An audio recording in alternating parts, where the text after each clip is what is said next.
Sau bao ngày mong đợi thì hôm nay mình đã có dịp tới thăm quần thể Angkor, một trong những khu khảo cổ lớn nhất thế giới và là niềm kiêu hãnh của người dân Campuchia. Đặc biệt, Angkor Wat là công trình đỉnh cao đã sử dụng khoảng 5 đến 10 triệu tấn đá sa thạch, tương đương hoặc nhiều hơn khối lượng đá để xây dựng đại kim tự tháp Giza của Ai Cập. Ngoài ra còn có rất nhiều đền thờ và công trình như thành phố Angkor Thom tráng lệ, đền An Ảnh Ta Prohm hay là đền Prerup. Tuy nhiên, giá vé cho người nước ngoài vào quần thể này khá cao, rẻ nhất là 37 đô một người. Vậy làm thế nào để tận dụng được tối đa thời gian để không bỏ lỡ những điểm tuyệt vời nhất ở đây? Hãy cùng mình khám phá trong video này nhé! Hi, xin chào các bạn, vậy là Noah đây. Mình đang có mặt tại điểm mua vé tại Angkor Wat. Bây giờ là chưa tới 4 rưỡi nhưng mình đã có mặt ở đây. Lý do vì sao lại như vậy? Vì mình muốn tận dụng tối đa cái số tiền mà mình mua vé. Khi mình mua vé 4 rưỡi chiều ấy thì mình có thể sử dụng được cái vé này luôn từ buổi chiều này đến hết ngày mai. Ở đây có 3 loại vé. Vé 1 ngày giá là 37 đô, 3 ngày là 62 đô và 7 ngày là 72 đô. Một ngày là 37 đô liền, tức là 1 triệu, khoảng 1 triệu tiền Việt. Để mua vé vào quần thể Angkor thì sẽ cần mua ở một khu riêng biệt cách Angkor Wat hơn 6 km. Khu vực này sẽ mở cửa từ khoảng 5 giờ sáng đến 5 giờ rưỡi chiều. Nếu mà các bạn đến đây mua vé từ sáng sớm cũng được, nhưng khả năng cao phải rất vội để có thể kịp ngắm bình minh ở Angkor Wat. Bởi vì đang còn khá là sớm ấy, nên là gần như không có khách hàng nào đang ngồi ở đây cả. Các bạn thể thấy là khu này bây giờ rất là vắng. Bình thường buổi sáng hay là buổi đầu ngày ấy, thì cái khu này là cực kỳ đông. Mọi người có thể sẽ xếp hàng từ lúc 5 giờ sáng để mua rồi. Và cái giờ này thì mua vé rất thoải mái. Mình cũng có thể mua online cũng được. Thế nhưng mà mua trực tiếp tận nơi thì sẽ có cảm giác thú vị hơn. Cầm cái tờ vé giấy nó sẽ hay hơn, đúng không ạ?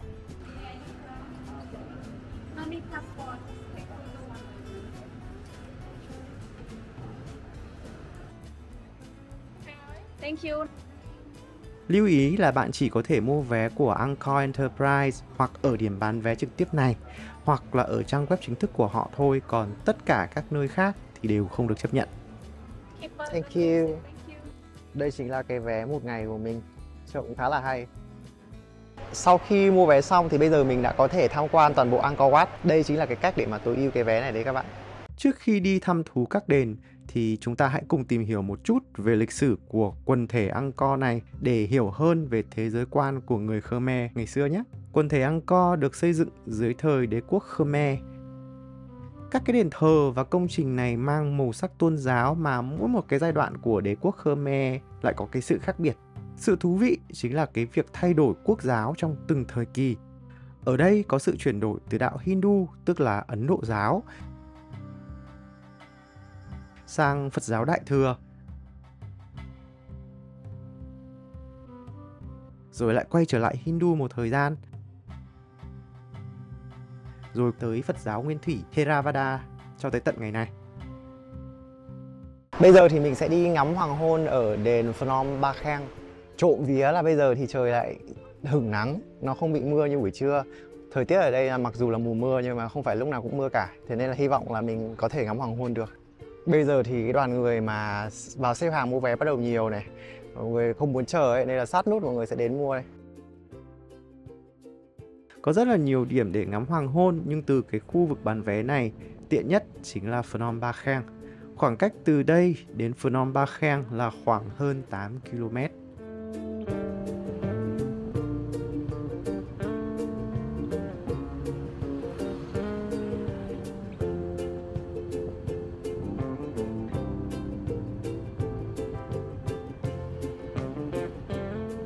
Đây chính là cái điểm soát vé này. Mình thì cứ phóng xe qua thôi, rồi người ta gọi với lại. Từ đây là có thể nhìn thấy Angkor Wat từ xa. Đẹp lắm các bạn ạ. Nhưng mình sẽ ưu tiên đi ngắm hoàng hôn trước. Mình vừa tới đền Phnom Bakheng thì mưa xong rồi lại tạnh ngay lập tức. Phí gửi xe ở đây là 2.000 ria một xe. Đây chính là đường lên của đền Phnom Bakheng. Đền Phnom Bakheng là ở trên ngọn đồi này, rồi chúng ta sẽ cần leo lên. ngay dưới chân đồi là một nhóm nghệ nhân đang chơi nhạc cụ truyền thống. Đường lên trên đền này khá là dốc. Thi thoảng cũng sẽ có một số cái bậc gỗ nhưng mà phần lớn là đường đất như này.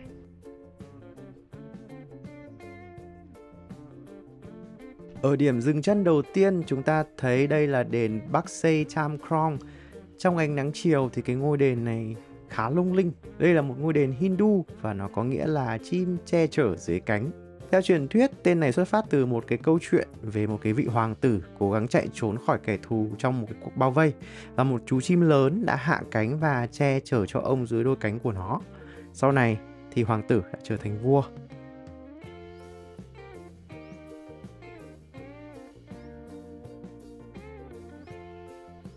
Bây giờ có lẽ là gần đến đỉnh rồi và mọi người xung quanh của mình thì đấy thở hồng hộc ra và mọi người đang nghỉ chân, nhưng mà mình sẽ đi tiếp. Ở đây là đã có thể thấy được toàn cảnh của đền Phnom Ba Kheng. Đền Phnom Ba Kheng là đền thờ quốc gia đầu tiên của đế chế Khmer tại Angkor, được xây dựng vào cuối thế kỷ thứ 9. Đây là ngôi đền Hindu và được xây dựng theo hình ảnh của núi Meru. Chắc mình sẽ phải nhắc đi nhắc lại cái tên núi Meru nhiều lần, vì đây chính là ngọn núi thiêng trong truyền thuyết của đạo Hindu. Đền thực sự rất hoành tráng. Từ góc này đã thấy được 5 tầng của đền. Giờ mình sẽ leo lên phía trên nhé.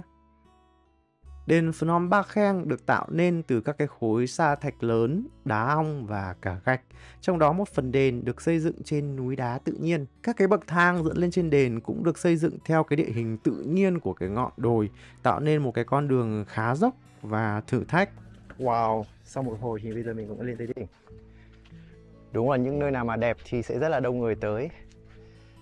Trên này rất là đông luôn. So với cả là hồ Tonle Sap sáng nay mình đi thì đây đông hơn rất là nhiều.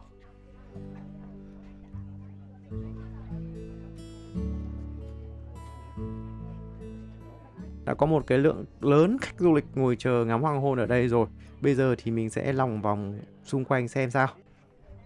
Góc này để các bạn thấy được cái sự đông đúc của khách du lịch. Tuy vậy thì để bảo vệ di tích và đảm bảo an toàn cho du khách, Phnom Ba Kheng có một cái quy định giới hạn về số lượng khách. Tối đa chỉ có 300 người được phép ở trên đền một lúc mà thôi. Mình vẫn còn lên trên này được thì chứng tỏ là ở đây chưa tới 300 người. Ở kia chính là tháp trung tâm, để mình vào gần xem tháp trung tâm thế nào nhé. Đây chính là cái cửa vào của tháp. Đền này là đền thờ thần Shiva, một trong 3 vị thần tối cao của đạo Hindu. Thần Shiva là thần có vai trò hủy diệt để tái tạo. Ngoài tháp trung tâm thì theo một số tài liệu, đền có 108 tháp phụ, tương ứng với 27 chòm sao nhân với cả là 4 quý, tương ứng với cái chu kỳ chuyển động của mặt trăng trong năm và các cái yếu tố vũ trụ khác. Đến đây để thấy cái khả năng về chiêm tinh học của người Khmer cổ rất là giỏi luôn. Cách sắp xếp các cái tháp này không chỉ mang một cái tính chất kiến trúc cho đẹp, mà nó còn thể hiện cái sự kết nối chặt chẽ giữa không gian vật chất và tôn giáo. Kiếm được một nơi để mà chụp ảnh được ở đây thì thực sự rất là khó. Mình đã tưởng tượng đến mức độ đông của Angkor Wat vào cái mùa cao điểm rồi. Cuối cùng thì cũng tới giờ ngắm hoàng hôn. Siêu tuyệt vời luôn các bạn. Trời cũng gần tắt nắng rồi. Bây giờ thì mình sẽ đi về. Đi xuống thì vẫn đông thôi rồi luôn. Xuống tới chân núi là trời đã nhá nhem tối rồi. Bây giờ mình sẽ về lại trung tâm Siem Reap, chuẩn bị cho ngày hôm sau. Bây giờ là 4 rưỡi sáng, rất là sớm và mình đã chuẩn bị xong để sẵn sàng đi khám phá Angkor Wat. Mình đi giờ này thì hy vọng là vẫn đang còn đủ kịp, không quá đông. Bây giờ thì hãy cùng bắt đầu hành trình nhé. Let's go. Trời bây giờ đang còn tối om. Cũng di chuyển ngày hôm qua một lần rồi nên là mình không quá lạ lẫm với cái con đường này, chỉ là thấy đường vắng hơn nhiều mà thôi. Thời gian di chuyển từ khách sạn của mình đến Angkor Wat là gần 10 km. Đây chính là cái điểm kiểm vé mà mình đã hốt hoảng ngày hôm qua này. Cách lối vào Angkor Wat chừng 300 m là điểm gửi xe. Good morning. Good morning. Yeah, thank you. When you come back, you pay 2,000 there. Yeah, thank you. Trời bây giờ còn rất là tối nên là chưa thể nhìn thấy được cái gì xung quanh cả. Lúc này mọi người phải bật đèn flash để nhìn đường. Tối thui.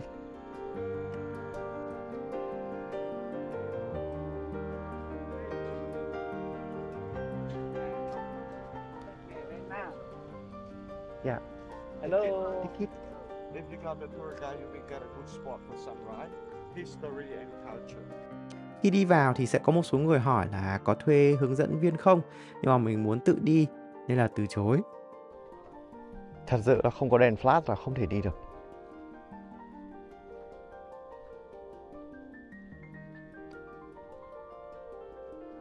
Sáng sớm nhưng mà khá là đông rồi. Đây sẽ là cái cổng họ kiểm tra vé thêm một lần nữa. Morning. Thank you. Yes, thank you. Từ đây đã bắt đầu nhìn thấy đèn rồi, nhưng mà rất là mờ mờ ảo ảo vì còn tối quá. Và ai cũng đèn flash cả. Trên trời vẫn là còn mặt trăng. Nếu như mà muốn đi vào bên trong ấy thì sẽ cần phải có tour guide họ chỉ đường chỗ cho. Mình tranh thủ thấy có tour guide của đoàn khác thì đi theo. Ở đây là một cái cầu ở dưới, không biết mọi người có nhìn thấy được không. Bên cạnh là nước. Thôi mọi người cứ tưởng tượng thế đã nhá. Chờ bình minh nhá.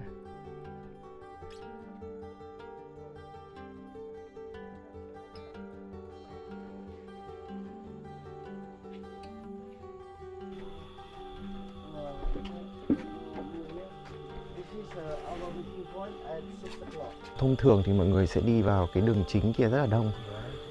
Thế nhưng mà cái bác hướng dẫn viên này thì bác khuyên là nên đứng ở bên cạnh này. Một là vừa ít người, hai nữa là có thể chọn được các cái địa điểm trước hồ để chụp ảnh.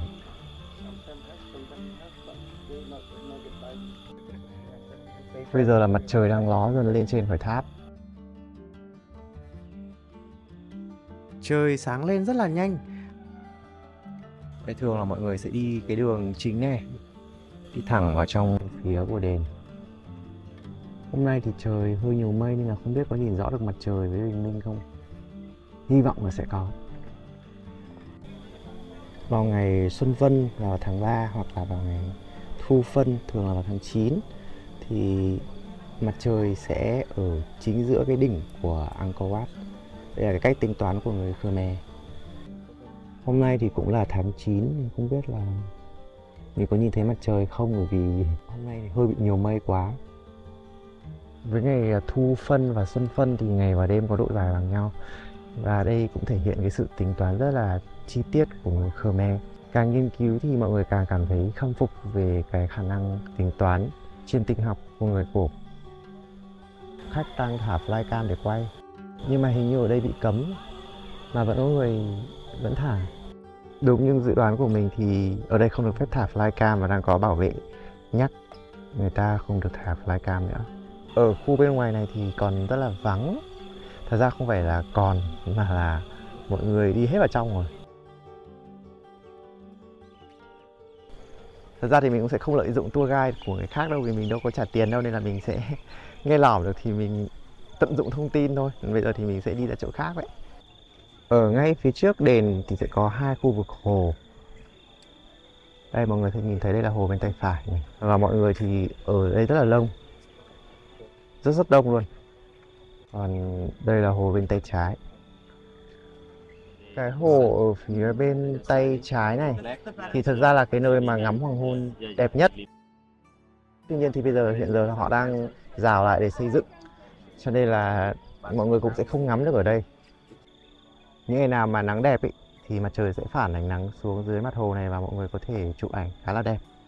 Nhưng mà hôm nay thì hơi nhiều mây ấy, nên là rất là khó để nhìn thấy được đền. Hơi tiếc một xíu. Đây mặc dù không phải là mùa cao điểm, đây là mùa thấp điểm đấy, nhưng mà các bạn có thể nhìn thấy lượng khách đến Angkor Wat cực kỳ đông. Đây là tổ hợp tâm linh lớn nhất trên thế giới. Ban đầu thì Angkor Wat là đền thờ Hindu, sau đó thì chuyển đổi dần dần sang là thờ Phật giáo. Vì vậy cho nên đây là một cái tổ hợp rất là đặc biệt.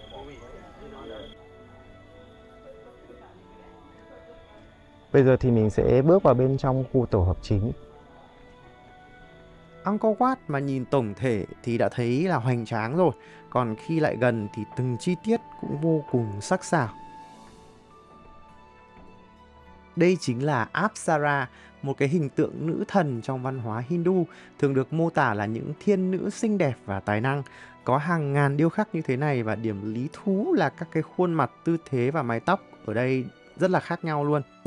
Angkor Wat được xây dưới triều đại của vua Suryavarman II. Ông trị vì từ năm 1113 đến năm 1150. Các bạn hãy nhớ tên cái vị vua này nhé, bởi vì đây là một trong những cái vị vua nổi bật nhất của đế chế Khmer mà giúp cho mở rộng lãnh thổ của đế chế Khmer rộng nhất. Dưới thời cái vị vua này thì đế chế Khmer đã 5 lần đem quân đánh Đại Việt.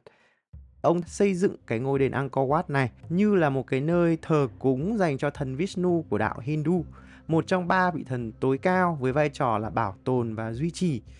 Về sau thì ông thậm chí còn đồng nhất mình với cả là thần Vishnu nữa.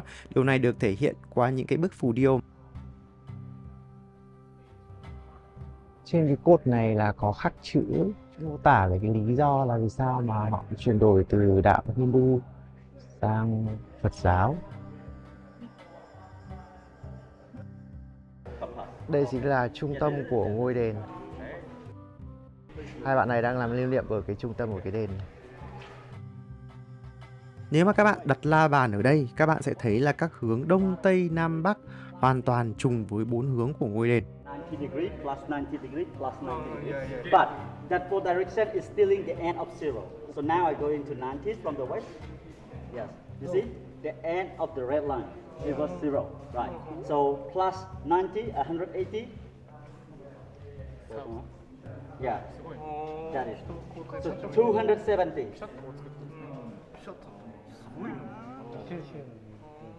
Yeah. Kiến trúc của Angkor Wat được thiết kế với cái sự đối xứng một cách hoàn hảo luôn. Nó tạo ra một cái cảm giác hài hòa và cân đối. Một điểm thú vị là hướng chính vào Angkor Wat là hướng Tây, khác hẳn với đa phần các cái đền khác trong quần thể này là hướng Đông.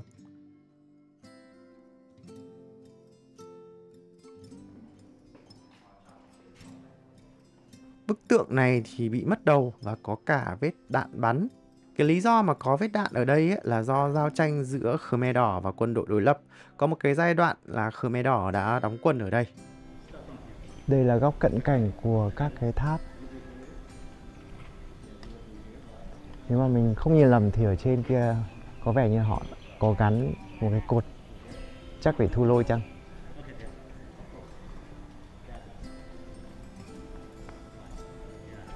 Angkor Wat thì có tổng cộng là 5 tháp chính với bố trí là một tháp ở trung tâm và 4 tháp xung quanh. Cấu trúc 5 tháp này có ý nghĩa tâm linh vì Angkor Wat được xây dựng như một biểu tượng của núi Meru. Núi Meru thì ngày hôm qua khi đi đền Phnom Penh mình đã có nhắc tới rồi. Đây là ngọn núi thiêng trong thần thoại Hindu. Theo truyền thuyết thì núi Meru được miêu tả là một ngọn núi cao vĩ đại ở trung tâm của thế giới, bao quanh bởi 4 châu lục và được cho là nơi ở của các vị thần.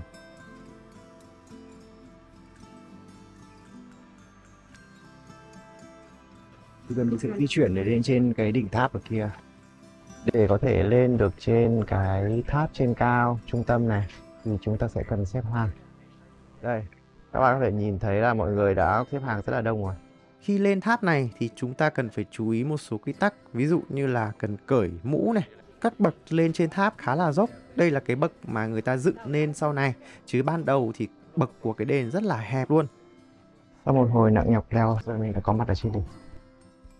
Từ 4 góc của đền nhìn xuống là rất ấn tượng. Angkor Wat thì được xây bằng đá sa thạch. Các cái phiến đá này rất nặng và các cái khối đá thì lên tới cả tấn. Đã từng có một cái thời gian là người ta thắc mắc rằng ai là người đã xây dựng nên ngôi đền này bởi vì cái mức độ khó của nó như thế. Và dần dần khoa học cũng đã hiểu được cách của người Khmer cổ xây dựng đền Angkor Wat. Đây chính là cận cảnh của tháp chính. Đỉnh tháp thì cao tới 65 m, trong khi 4 cái tháp phụ thì chỉ cao có 45 m mà thôi. Ở đây cũng điêu khắc những nàng Apsara và các cái hoa văn tinh xảo. Apsara cũng là tên một cái điệu múa cổ điển Khmer với các cái động tác uyển chuyển, nhấn mạnh vào tư thế tay và ngón tay. Trung tâm của tháp chính bây giờ là tượng Phật. Như mình có chia sẻ trong cái phần tổng quan thì về sau Angkor Wat cũng có giai đoạn chuyển từ đạo Hindu sang đạo Phật.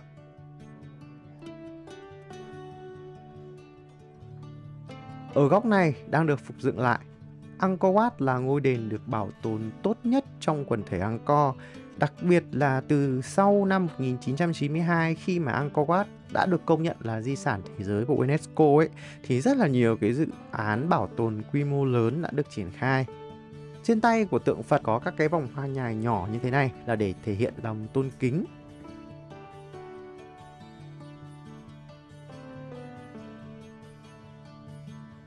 Họa tiết trang trí của đền thì càng nhìn càng thấy thu hút. Bây giờ thì mình đã đi xuống, ngước nhìn lên trở lại thì rất hùng vĩ luôn. Giờ thì mình sẽ giải thích cái nguyên gốc bậc thang lên dốc rất hẹp. Thì có người sẽ hỏi rằng là người xưa ở đây di chuyển kiểu gì? Và tại sao lại xây cái bậc thang hẹp và dốc như thế? Theo một số cái nghiên cứu thì cho rằng các cái bậc thang dốc tượng trưng cho cái sự khó khăn và thử thách mà con người phải vượt qua để đạt được sự giác ngộ và tiếp cận với thần linh. Điều này cũng giúp bảo vệ cho đền khỏi cái sự xâm nhập dễ dàng của kẻ thù.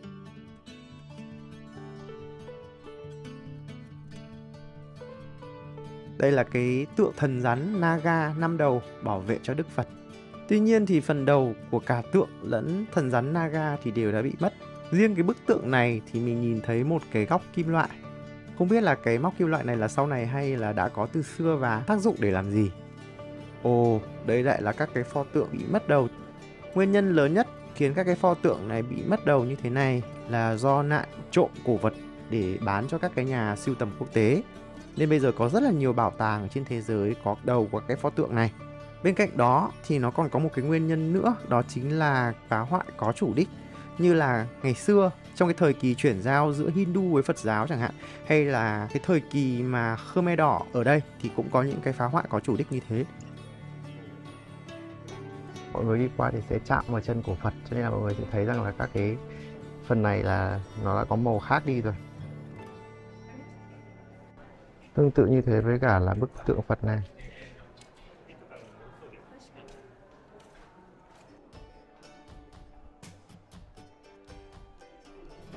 Mình đã quay trở lại phía trước của ngôi đền. Nơi đây có những cái bức phù điêu siêu lớn dài cả 100 mét và cao khoảng 2 mét. Những cái bức phù điêu này mô tả nhiều cảnh tượng và những cái câu chuyện quan trọng trong kinh điển Hindu và lịch sử Khmer. Nó được chạm khắc với độ sâu khoảng 3 đến 8 cm và hiện giờ là sau hơn 800 năm các bạn thấy vẫn đang còn rất là rõ nét. Nếu mà muốn tìm hiểu hết các cái câu chuyện ở trên bức phù điêu này thì mình có lẽ sẽ ở đây cả ngày cũng chưa đủ, hoặc cả tuần cũng chưa đủ luôn. Mình quay lại các cái khối đá ở trên này để các bạn nhìn thấy là cái việc xếp đá ở trên đỉnh nó như thế nào. Bây giờ thì mình sẽ đi ra cái hồ phía trước của đền để chụp ảnh. Sáng rồi ấy, nên là đền nó sẽ phả bóng xuống dưới cái hồ nước, thì mình sẽ có thể chụp được cái hình ảnh phản chiếu của đền luôn. Rất là đẹp. Đấy, tí nữa mình sẽ thử chụp xem có đẹp như các nhiếp ảnh gia thông thường hay chụp không nhá. Có cái con chim này nó cứ nhảy nhảy trông rất là hay. Lúc đón bình minh thì chắc chắn là không thể chụp một cách dễ dàng được, bởi vì lúc đấy thì đám đông quá là đông. Còn bây giờ mọi người vào thăm thú hết rồi nên là tha hồ chụp. Mặc dù là hiện tại chưa quá nắng nhưng mà các bạn thấy là bóng của đền Angkor Wat đã hiện lên trên mặt hồ rồi. Hình ảnh quá là lung linh luôn. Chuồn chuồn bay thế này là bay vừa đúng không các bạn? Hy vọng là trời sẽ râm mát. Ở phía bên tay trái của đền là một khu nghỉ ngơi, ăn uống. Giờ thì mình sẽ đi xem là có gì nhé. Có một cái bạn này chưa gì đã đi ra chào hàng rồi. Ngó sơ sơ menu thì thấy toàn 5 đô thôi. Nên là mình sẽ đi vào trong xem có gì. Rồi nếu mà cần thì hẵng ra đây, còn không thì sẽ đi tiếp. Maybe later. Ở đây cũng là một ngôi chùa với các vị sư. Đi sâu vào bên trong sẽ là khu vệ sinh. Mình cần đóng góp 1.000 ria, tức là khoảng 6.000 tiền Việt. Phải nói là nếu mà thăm chi tiết của Angkor Wat thì còn cần mất rất nhiều thời gian nữa. Nhưng mà mình sẽ tạm dừng và chuyển tới địa điểm tiếp theo. Đây chính là cái hào nước ở trước Angkor Wat mà tờ mờ sáng mình có đi qua, nhưng mà lúc nãy tối quá chưa nhìn thấy được, thì bây giờ sắc nét rồi nha các bạn. Đây chính là toàn bộ cái đoạn mà tối lúc buổi sáng trong đầu clip mà chúng ta có xem. Hào nước này tượng trưng cho cái đại dương vây xung quanh núi Meru. Và tất nhiên, nó cũng có một cái chức năng là phòng thủ và điều tiết nữa. Ngoài ra, hệ thống hào nước này đã giúp ngăn cản cái sự phát triển của cây cối ở bên ngoài xâm lấn vào cái khu vực đền chính. Nó duy trì một cái khoảng cách an toàn giữa ngôi đền và rừng, và đây là một trong những cái lý do khiến cho Angkor Wat bớt bị hủy hoại bởi những cái cây lớn. Mà lát nữa khi mà mình đến đền Tháp Prom thì mình sẽ nhìn thấy cái sự hủy hoại của các cây lớn nó đến mức như thế nào. Đây các bạn nhìn thấy cái cầu ở dưới không? Bây giờ mình sẽ đi ra khu bên đấy, đi ở dưới thì thích hơn nhiều. Cầu phao này được xây phục vụ khi cầu đá bảo trì. Đồng thời khi mà khách quá đông thì họ sẽ sử dụng cái cây cầu phao này thêm để giảm bớt cho cầu đá. Tuy nhiên bậc xuống cầu thì hơi khó đi, nên là nếu mà không có nhu cầu thì đi cầu đá kia vẫn thích hơn các bạn ạ. Đi trên những cái phao nổi này nó trông tránh cũng khá là vui. Giờ này thì khách bắt đầu ùn ùn kéo đến các bạn. Khá là nhiều đoàn Việt Nam. Đây là một đoàn Việt Nam nữa. Mình cứ tưởng rằng là bình minh là cái lúc đông rồi nhưng mà không. Giờ này thì khách tiếp tục đến. Mình sẽ quay lại chỗ gửi xe để lấy xe. Lúc nãy tối bây giờ sáng nhìn khác hẳn nhau luôn. Hào nước bao quanh Angkor Wat này rất là rộng. Bây giờ thì mình sẽ bắt đầu di chuyển đến đền Tháp Prom. Lịch trình thông thường của một số tour họ sẽ hướng dẫn là đi theo chiều kim đồng hồ, tức là từ Angkor Wat sẽ đi đến thành cổ Angkor Thom rồi đến đền Tháp Prom, vân vân. Thì để bớt đông mình sẽ đi theo hướng ngược lại, tức là mình sẽ đến đền Tháp Prom trước. Từ Angkor Wat đến đền Tháp Prom là hơn 7 km. Được cái là nắng như thế này nhưng mà đi trong rừng nên là rất là râm mát. Đi qua cái tường thành đá này là mình nghĩ là rất gần đền Tháp Prom rồi. Và đúng như vậy, tada! Mình đã đến khu vực đền Tháp Prom. Cứ tưởng là vắng nhưng mà trái với suy nghĩ của mình thì bây giờ đã có một số đoàn khách tới đây rồi. Cũng có thể là do mình ở trong Angkor Wat quá lâu. Cái chỗ gửi xe này là ở ngay đối diện đền luôn. Và đến đây là họ cũng vẫn kiểm tra vé một lần nữa.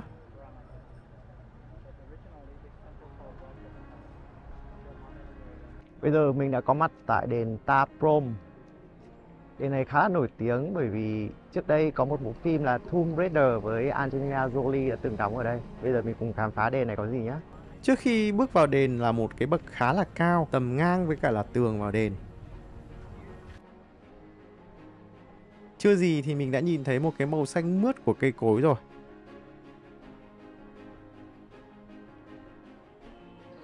Từ cổng đền mà đi vào bên trong thì khá là xa.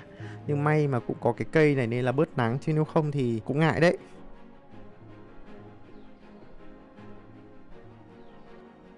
Bảng này thể hiện cái mối quan hệ hợp tác giữa Ấn Độ và Campuchia trong việc bảo tồn và phục dựng đền Tháp Prom. Trong khi nhiều ngôi đền khác trong quần thể Angkor được phục hồi hoặc tái thiết thì Tháp Prom phần lớn được để nguyên trạng như lúc mới được phát hiện vào thế kỷ 19. Điều này thì mang cho du khách cảm thấy như đang bước vào một cái không gian cổ kính, bị bỏ hoang và thiên nhiên tự do phát triển. Đền Tháp Prom được xây dựng vào năm 1186 dưới thời vua Jayavarman VII. Đây cũng là một vị vua rất quan trọng nên là các bạn cũng hãy nhớ tên vị vua này nhé, Jayavarman VII. Ban đầu, đền Tháp Prom được xây dựng như một tu viện và trường đại học Phật giáo Mahayana. Ngoài ra nó cũng có mục đích được xây dựng là để tôn vinh mẹ của vua. Về cái vị vua vĩ đại này thì mình sẽ nói rất là nhiều khi mà mình đi tới Angkor Thom. Tháp Prom từng là một trong những trung tâm tôn giáo và giáo dục quan trọng của đế chế Khmer, với hàng ngàn người đã sống và làm việc tại đây, xung quanh là hàng ngàn ngôi nhà bao quanh đền. Không giống với Angkor Wat được bảo tồn khá nguyên vẹn, đền Tháp Prom giờ thì đã bị hủy hoại nhiều. Sự hủy hoại này đến từ cả chiến tranh và cả thiên nhiên nữa. Ví dụ như về thiên nhiên thì các bạn đã thấy là các cái cây khổng lồ đã làm hỏng kiến trúc của đền, nhưng mà nó lại vô tình tạo ra một cái cảnh tượng rất là ngoạn mục.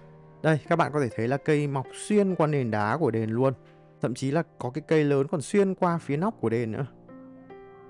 Có một câu hỏi vui dành cho các bạn là theo các bạn thì cây mọc từ dưới nền đá đâm lên hay là từ đâu? Thì cái trả lời lý thú nhất chính là thật ra ấy, hạt giống thì được chim nhả xuống đây và cây sẽ mọc rễ và đâm xuống đất. Còn cái phần ngọn thì lại đâm lên phía trên. Đó chính là cái ban đầu. Cửa vào này thì khá là thấp, nên những bạn nào mà cao quá thì cần chú ý. Đây là phần phía trên của đền. Đền Ta Prohm không quá cao như Angkor Wat. Kiến trúc của đền là cái sự trải rộng thay vì nâng cao. Qua đây thì các bạn sẽ thấy rằng là cái kiến trúc của hai cái ngôi đền này hoàn toàn khác nhau, bởi vì cái phong cách tôn giáo của hai vị vua là khác nhau. Vua Jayavarman VII thì theo Phật giáo.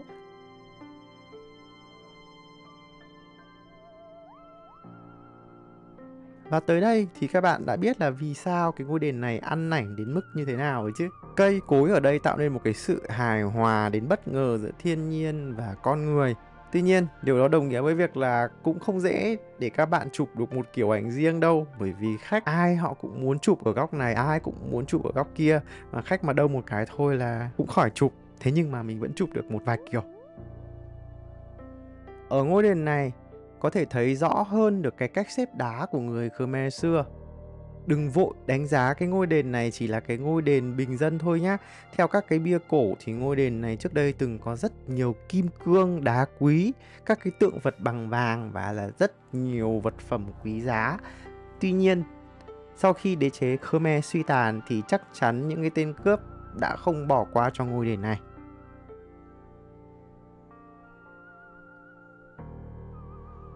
Cũng tương tự như ở Angkor Wat thì phần lớn các cái pho tượng ở đây đều bị mất đầu. Đây chính là cái phần hành lang còn được bảo tồn khá nguyên vẹn của ngôi đền. Hành lang này là một cái thiết kế điển hình với các cái cột đá đứng thẳng hàng, mái vòm thì được chạm khắc tinh xảo với nền đá phẳng và tường bằng đá sa thạch rất là dày. Tuy nhiên thì mình nhìn những cái tảng đá ở phía trên này với cái độ cũ, độ cổ của cái ngôi đền này thì cũng có chút e ngại đấy.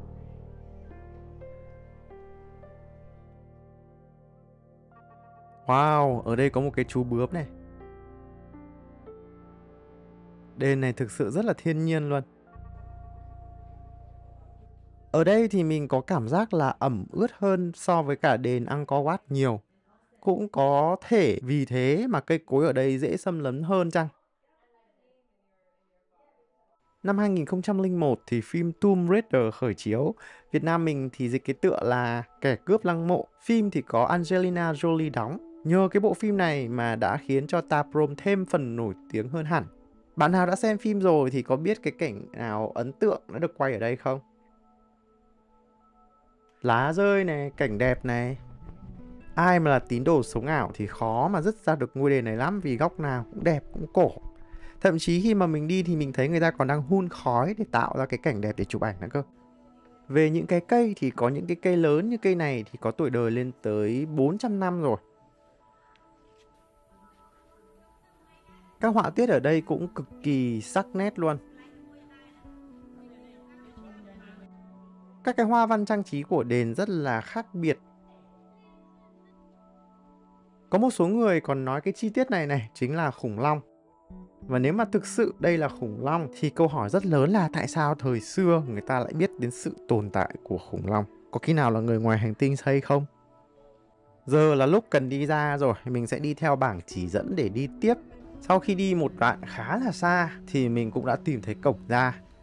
Cổng ra chính là một cái gương mặt lớn mà được cho là gương mặt của Avalokiteshvara. Việt Nam mình dịch là Quán Thế Âm Bồ Tát.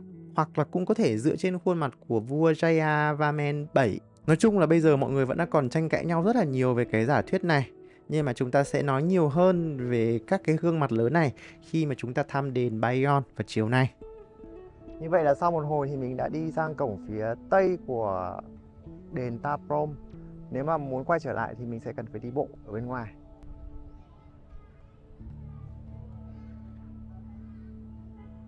Sau một hồi suy nghĩ đi suy nghĩ lại thì mình quyết định là thôi lại quay lại đi ở trong đền cho mát. Sau khi đi ra thì có một cái chị Hàn Quốc chị chỉ cho mình ấy, thì mình lại gần và phát hiện đây là một chú tắc kè. Ê, các bạn nhìn thấy nó không? Đấy, ở đây còn có khá là nhiều những cái động vật hoang dã như thế này. Giờ thì mình sẽ tìm đường đến đền tiếp theo, Prerup. Tuy nhiên thì mình có đi lạc một chút vì sóng mạng cell khác ở đây hơi kém. Cũng nhờ đó mà mình được chiêm ngưỡng cảnh sắc thiên nhiên gần đền Ta Prohm như thế này này. Đẹp đúng không các bạn? Đền Prerup cách đền Ta Prohm có hơn 3 km thôi.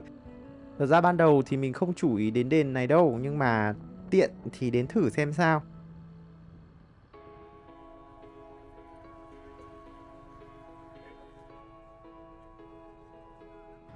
Sau một hồi đi tìm thì mình đã có mặt tại đền Prerup, khám phá xem ngôi đền này có gì hay nha. Đền này đọc chuẩn phải là Prerup mới đúng.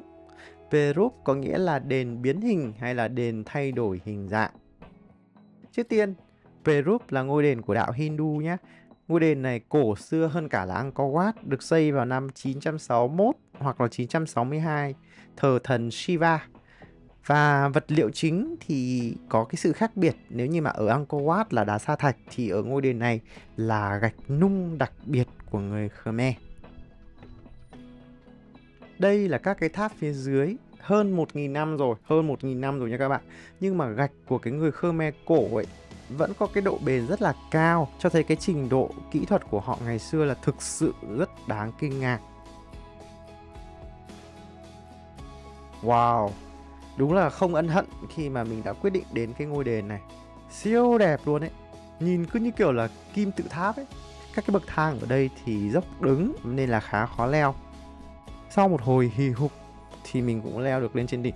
Cũng tương tự như Angkor Wat, Phnom Bakheng, kiến trúc của ngôi đền Hindu này cũng mô phỏng lại núi Meru.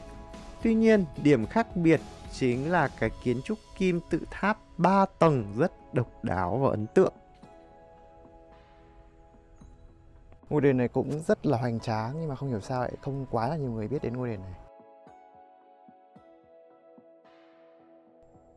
Từ trên cao nhìn xuống thì siêu đã mắt luôn các bạn ạ. Mặc dù bây giờ là gần trưa này, trời thì nóng này, nhưng mà mình không hề tiếc công đã leo tới tận đây, rất là xứng đáng. Đây là tượng sư tử đá. Những cái sư tử đá này thường được đặt ở lối vào các cái bậc thang của đền Prerup để bảo vệ và canh giữ ngôi đền. Sư tử là biểu tượng của sức mạnh và là quyền lực trong văn hóa Khmer.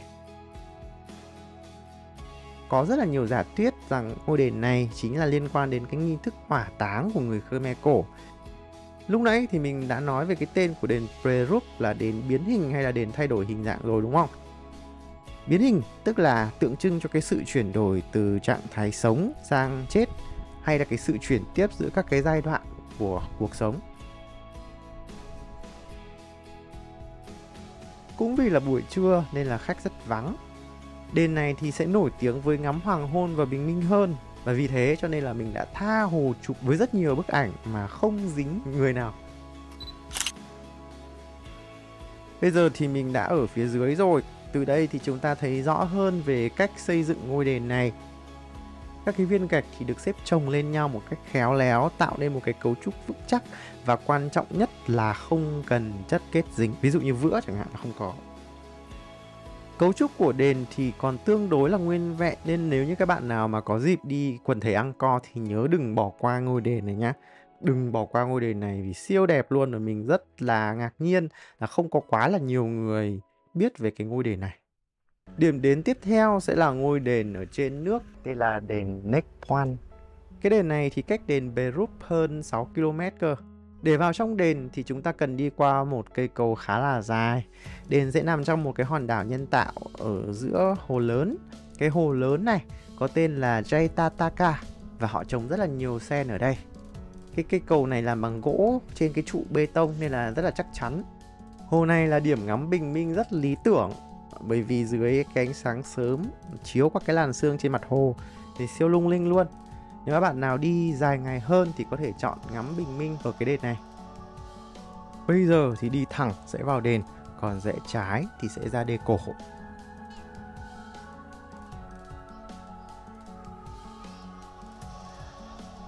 Đây chính là đền Nek Pwan.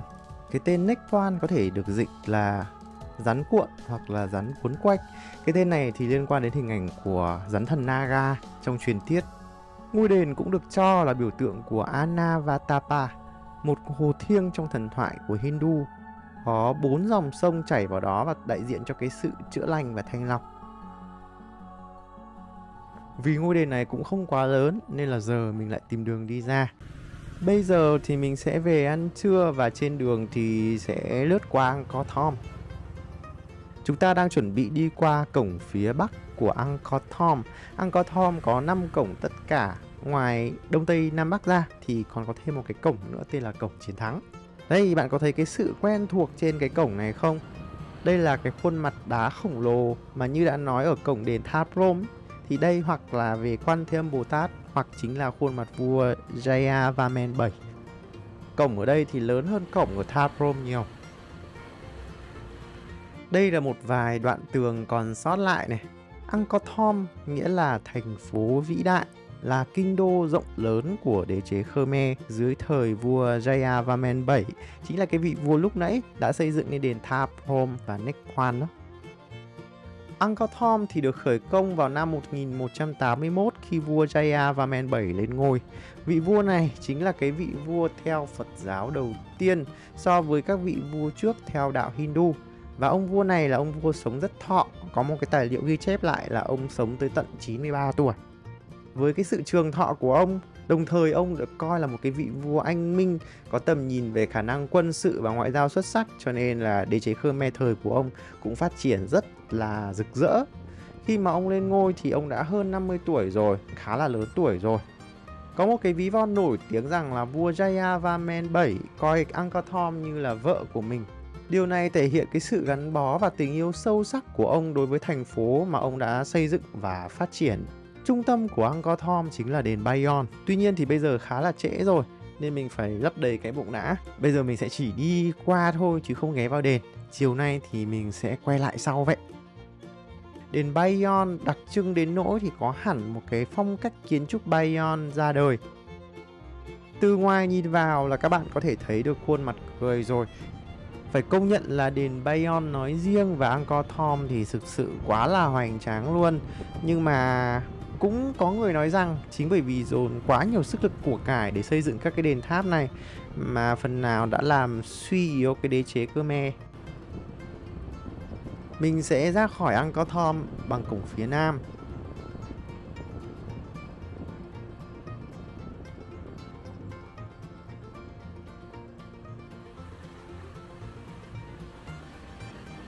Ra khỏi cổng một cái là nhìn thấy kênh nước bao quanh Angkor Thom luôn. Hiện giờ thì có các cái du khách đang đi thuyền, trông cũng khá là vui.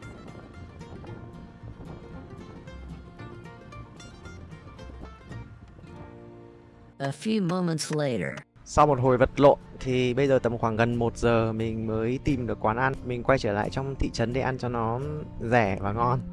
Bởi vì thực sự thì ở khu đấy một là không có nhà hàng, hay là nếu mà có thì đắt và không ngon. Cửa hàng này là Best Mom Restaurant. Thì thực ra hôm đầu tiên mình đã tìm rồi nhưng mà không tìm thấy. Tại vì nó ở ngay giữa ngã ba ấy, mà đi lướt qua một cái thôi là sẽ bỏ qua. Giá cả ở đây thì có vẻ cao hơn so với các cửa hàng mình từng ăn một chút.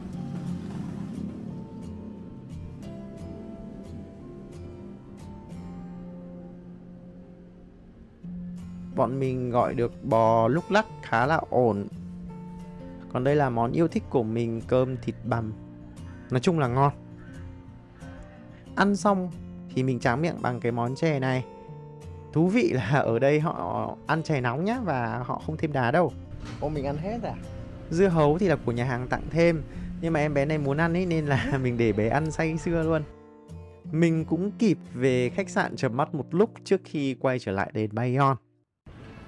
Hơn 3 giờ mình lại di chuyển đến đền Bayon. Đi giữa rừng thế này siêu thích luôn ấy. Và tất nhiên thì lại cần soát vé lần nữa.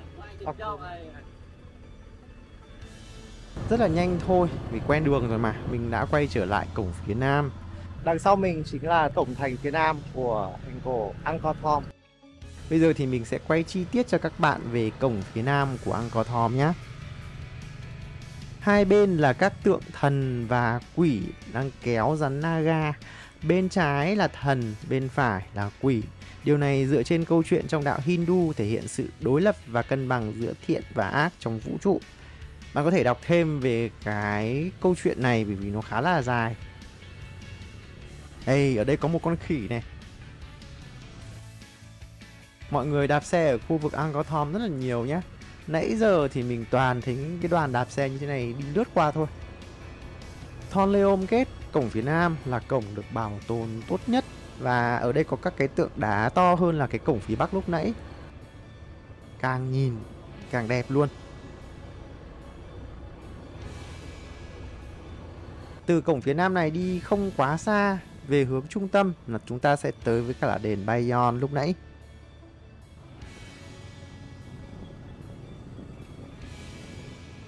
Gần mỗi khu đền thì bao giờ cũng sẽ có các cái khu gửi xe như này, nên là những bạn nào mà đi xe máy thì cũng yên tâm.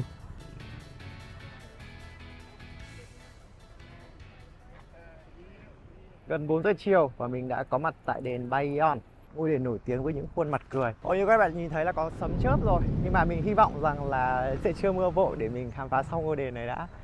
Khi nào mà về lên trên xe ô tô thì mưa sau cũng được. Angkor Thom thì được thiết kế như là một cái mạn Đà La với cái đền Bayon là trung tâm.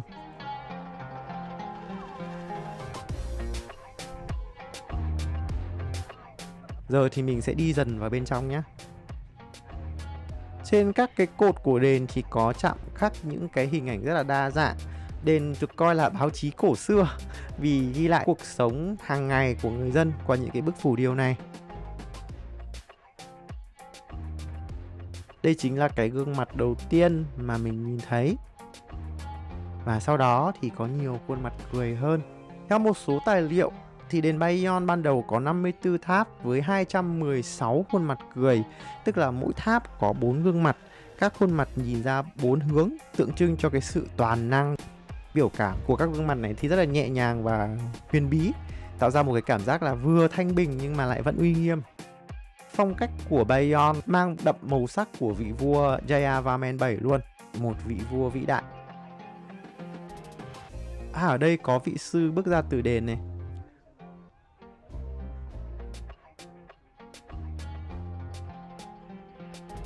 Có một phần cần bổ sung thêm là cái vị vua sau ông hai thế hệ là Jayavarman VIII thì lại muốn quay trở lại Hindu giáo. Vì thế mà cái ngôi đền này và nhiều phần của Angkor Thom đã bị sửa lại theo phong cách Hindu. Chính vì thế nên là các bạn vào đây các bạn sẽ thấy cái biểu tượng Yoni này, biểu tượng tính âm của đạo Hindu ấy. Sau này các cái vị vua kế tục ấy thì lại theo Phật giáo Theravada, tức là Phật giáo Nguyên Thủy. Thì ở đây ấy, lại thờ các cái tượng Phật. Đấy, đây là cái sự thay đổi thú vị về tôn giáo của đế chế Khmer. Cấu trúc của đền Bayon phức tạp và nhiều tầng, tạo nên một cái mê cung với nhiều hành lang và phòng nhỏ. Đây lại là một cái Yoni nữa. Mình biết tới Yoni là tính âm này, Linga là tính dương ấy. Lần đầu tiên mình biết tới khái niệm này đó là khi mà mình đi thánh địa Mỹ Sơn ở Quảng Nam. Thì người Chăm khi đó cũng theo đạo Hindu. Trời thì bây giờ tối dần rồi các bạn ạ.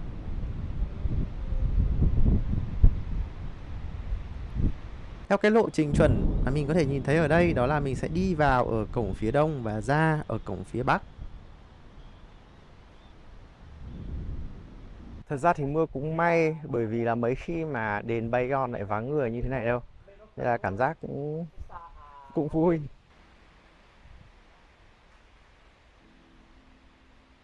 Từ đây các bạn có thể nhìn thấy rõ các cái vật liệu xây dựng nên đền này. Phía bên trong là đá tổ ong này, còn bên ngoài thì mới là đá sa thạch. Và một điểm thú vị nữa đố các bạn biết là ở dưới móng của ngôi đền này và cả Angkor Wat nữa là gì? Các nhà khoa học đã nhận ra chính là cát. Giờ là chính thức mưa các bạn ạ. Giờ mình đang trú mưa ở đền Bayon. Đến vào mùa mưa khác kiểu gì cũng sẽ có cơn mưa. Nhưng mà cũng rất may là cả ngày hôm nay của mình thì đến bây giờ trời mới mưa. Nên là mình cũng đã tham quan được khá là nhiều rồi. Và mấy ai được chiêm ngưỡng cảnh mưa ở đền Bayon.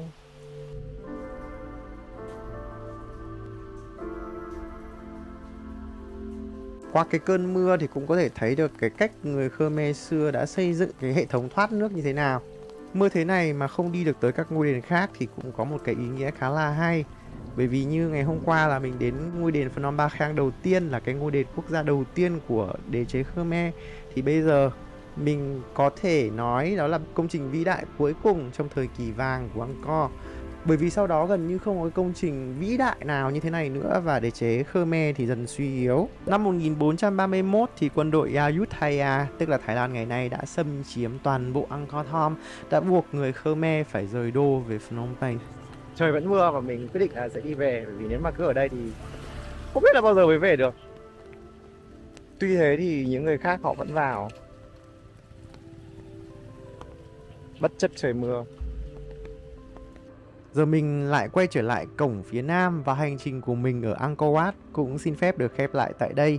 Các bạn thấy quần thể Angkor thế nào? Hãy để lại bình luận ở phía dưới nhé. Và hẹn gặp lại các bạn trong các cái video tiếp theo.